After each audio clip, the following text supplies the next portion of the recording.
ครับสวัสดีนะครับผม SD Photo นะครับหรือว่า Shadow Photo นะครับวันนี้ผมจะมาแจกพรีเซตให้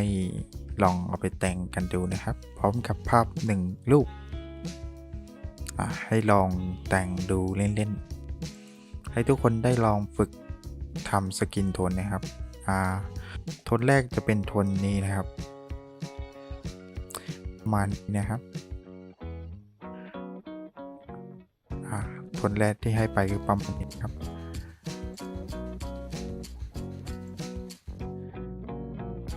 อันที่2นะครับโทนนี้ครับ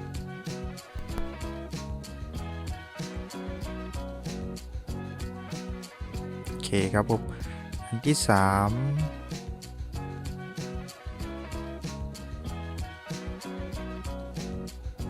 ตัวนี้ครับ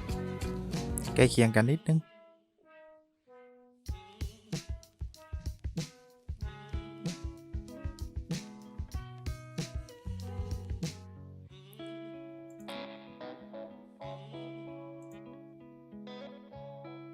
อันที่4อันนี้ครับ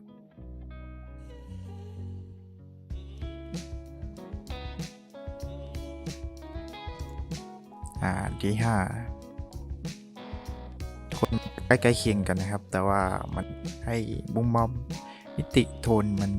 ไม่เหมือนกันนะ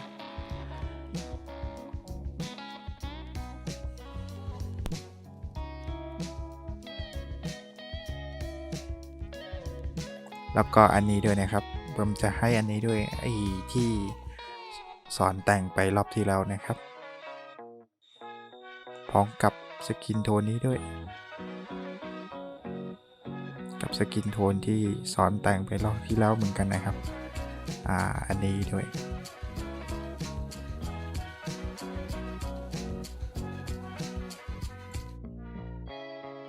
นี่นะครับผมได้อัพลิงก์ไว้แล้วนะครับเดี๋ยวจะเอาลิงก์แปะให้ใต้คลิปวิดีโอนี้นะครับแล้วก็มาโหลดแล้วก็เดี๋ยวผมจะสอนโหลดแล้วก็สอนวิธีการเอาเข้ามาใส่ในโทรศัพท์เอาไปใช้แต่งรูปในโทรศัพท์กันนะครับ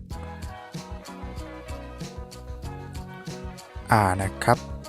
เดี๋ยวจะพาทุกคนสอนดาวน์โหลดแล้วก็พาทุกคนนำเข้าวิธีนำเข้าพรีเซตเพื่อเอาไปแต่งในโทรศัพท์กันนะครับมาถึงขั้นตอนนี้นะครับให้ทุกคนกดดาวน์โหลดอันนี้จะเป็นพรีเซตเลยนะครับพร้อมกับรูปใบหนึ่งนะครับให้ทุกคนได้ลองใช้กันดูได้ลองเอามาแต่งลองดูนะครับขั้นตอนแรกนะครับให้กดไปที่รูปนะครับแล้วก็กดเครื่องหมายดาวน์โหลดข้างบนนี้เลยนะครับกดปั๊บโอเคถ้าขึ้นอย่างนี้ครับให้กดดาวน์โหลดนะครับอันนี้ผมหลบซ้ำมามันก็เลยขึ้นมีรูปมีขนาดไฟล์เล็กนะครับแล้วก็กดถัดไปนะครับกดดาวน์โหลดใหม่นะครับรูปมีขนาดไฟล์เล็กนะครับมันจะดาวน์โหลดได้ง่ายนะครับกดปั๊บโหลดปุ๊บเลยนะครับให้ดาวน์โหลดอย่างนี้ไปทั้งหมดผมให้มาทั้งหมด9 preset รู้สึกจะเป็น9 preset นะครับให้ทุกคนดาวน์โหลดมาทั้งหมดเลยก็ได้ครับกดดาวน์โหลดนะครับต่อไปนะครับเป็นวิธีการแต่งนะครับวิธีการเอาพรีเซตใส่นะครับรอสักครู่นะครับ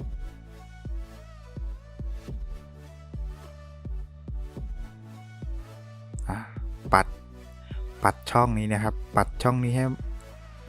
ข้างหลังสุดนะครับแล้วก็เลือกค่าที่ตั้งไว้นะครับอันนี้นะครับกด1ทีนะครับแล้วก็มาตรงนี้ครับผมกดจุด3จุดข้างบนนี้นะครับแล้วมันจะขึ้นหน้านี้นะครับให้กดนำเข้ากันทั้งค่าล่วงหน้านะครับมันจะเข้าไปที่หน้าดาวน์โหลดนะครับให้ทุกคนเลื่อนลงมาข้างล่างนะครับอันนี้ครับผมนี่ครับผมเกาหลี1เกาหลี2เกาหลี3เกาหลี4ไปเรื่อยๆนะครับให้ทุกคนกดค้างไว้นะครับแล้วก็เลือก กดค้างแล้วก็เลือกทุกอันมาเลยนะครับโอเคครับผมแล้วก็กดเปิดข้างบนนี้ครับข้างบนนี้นะครับโอเคแล้วมันจะบอกว่านำเข้า preset ทั้งหมด8หรือว่า9นี่แหละครับอันนี้อันแรกนะครับอันนี้อันที่2ครับมันจะคลีนอันที่3ออกเขียวนิดนึงอันที่4มืดนิดนึงนะครับอันที่5 6 7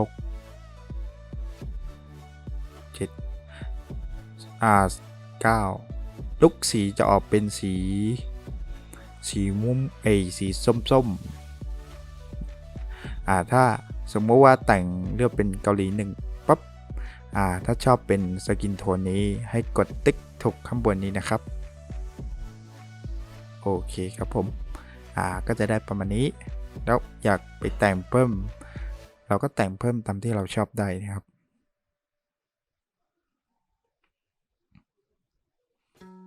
ถามว่าครั้งต่อไปเราจะใช้ยังไงแล้วนะครับเดี๋ยวผมจะใช้ให้ดูนะครับเดี๋ยวขอรีเซ็ต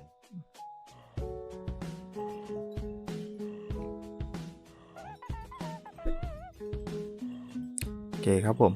ถ้าครั้งต่อไปเราใช้เราก็ปัดไปข้างหลังสุดนะครับไปที่ค่าที่ตั้งไว้นะครับแล้วก็กดตรงนี้ครับผมการตั้งค่าล่วงหน้าของผู้ใช้เราตอนแรกของคุณอาจจะไม่มีการตั้งค่าก็ได้อาจจะอยู่ที่สีก็ได้แต่ว่าหลักๆมันจะอยู่ตรงนี้ให้คุณกดติ๊กตรงนี้ให้เลือกก่อนผมมันจะเซตเป็นถ้าเราดาวน์โหลดมาแล้วมันจะเซตอยู่ในโฟลเดอร์เกาหลีเลยโดยตรงนะครับให้คุณกดไปที่เกาหลีปั๊บนี่ครับจะได้มา9ตัว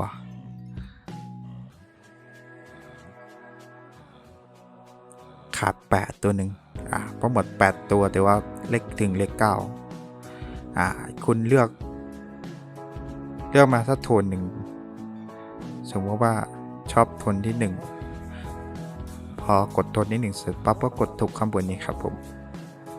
นี่ครับผมพิเศษมันจะออกมาให้เลยนะครับแต่งเพิ่มต่อก็ได้นะครับเราจะแต่งเพิ่มต่อเลยก็ได้นะครับแต่ว่าพิเศษมันจะมาเป็นพิเศษไปนะครับแต่งเพิ่มไม่ชอบตรงไหนก็แต่งเพิ่มได้นะครับคลิปนี้ก็จบเพียงเท่านี้นะครับเดี๋ยวคลิปต่อไปผมจะมาสอนอะไรก็เปิดติดตามด้วยนะครับลิงก์ผมจะทิ้งไว้ใต้คลิปวิดีโอนะครับให้ทุกคนดาวน์โหลดมาลองแต่งดูแล้วก็เอาพิเศษไปใช้งานได้เลยนะครับครับผมสวัสดีครับ